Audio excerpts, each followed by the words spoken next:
The DLB Network spoke about the ads in Xbox Live, and we're here to straighten things out and give you the truth about Xbox Live and their ad services. The difference between us and DLB Network, we know what we're talking about. And that's all day and every day on Generation Z.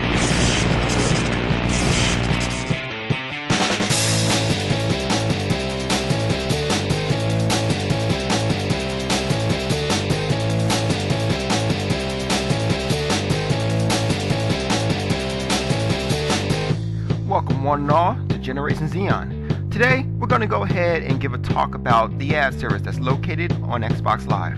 Now, a while back, the DLB Network actually touched on this, and basically, they touched it all wrong.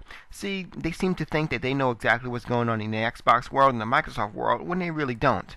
And here's what they said, basically, is that they were talking about how the ads on there and how it's not fair for you to be paying for your services while you get ads. And they're only, when they're talking about the ads, they're only pretty much half right, if right at all. But today, we're going to go ahead and dig into it, and let's see what we got going on in the ad services. Now, what they were talking about is outsource ads, which is basically ads from another services that they pay Microsoft for, and Microsoft puts it in. Now, kind of like a commercial. These are in-source ads. These are ads directly from Microsoft or Xbox to actually help the consumer, or to help those on Xbox Live. In this particular case, this is letting you know that there's a new Gears of War trailer that's out.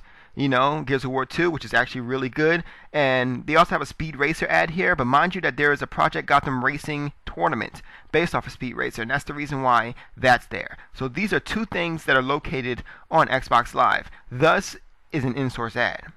So basically there's no money being exchanged here. Now here we have something different. We have Rock Band ad.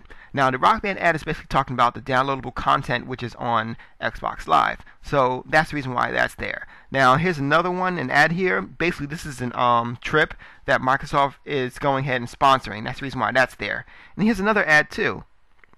Now this one is based off of downloadable content that's what's coming out on Xbox Live, or is currently out on Xbox Live, depending on when you got this video. And that's the reason why that's there. See, the differences between those two ads are the fact of, when you come to in-source ads, you're not getting paid any money. It's to help the consumer. For example, Grand Theft Auto 4 is out now. Here's an ad just telling you that.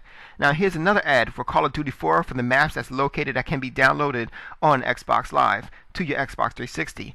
Now, aside from that, here's something else. This is an ad directly from Microsoft. Basically what they have is something called a sync.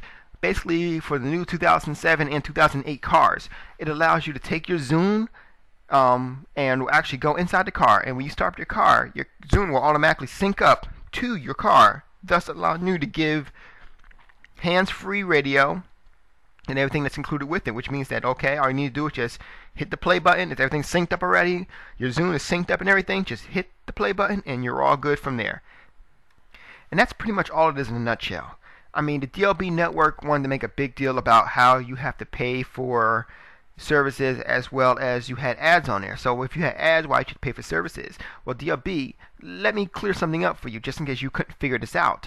First and foremost, the ads that's on there is to help the consumer know what's on Xbox. Now, let me ask you something. How are you going to know what's on Xbox and what's on Xbox Marketplace if there's no ads? There's nothing to tell you. That's what those are there for. That's not there to get money. Or they allow you to let you know when tournaments are coming out, and the tournaments actually net you money. So if the tournament nets lets the consumer, the gamer, gets money, they might net them to Microsoft too. Yeah, of course. But for the most part, it's for the consumer.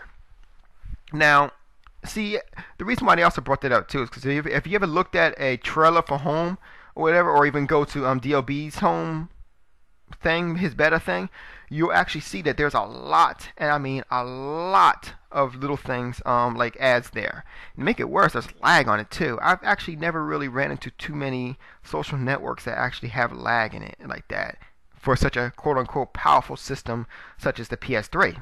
So basically what I'm saying is I guess the PS3 just isn't as powerful as we thought it was. I won't be getting Sync anytime soon because, well, let's face it, I can't afford it. But that's all for now. Subscribe today and receive all new news, reviews, and previews on Xbox Live and Live Anywhere Network. This is Zephyrnix for Generation Xeon.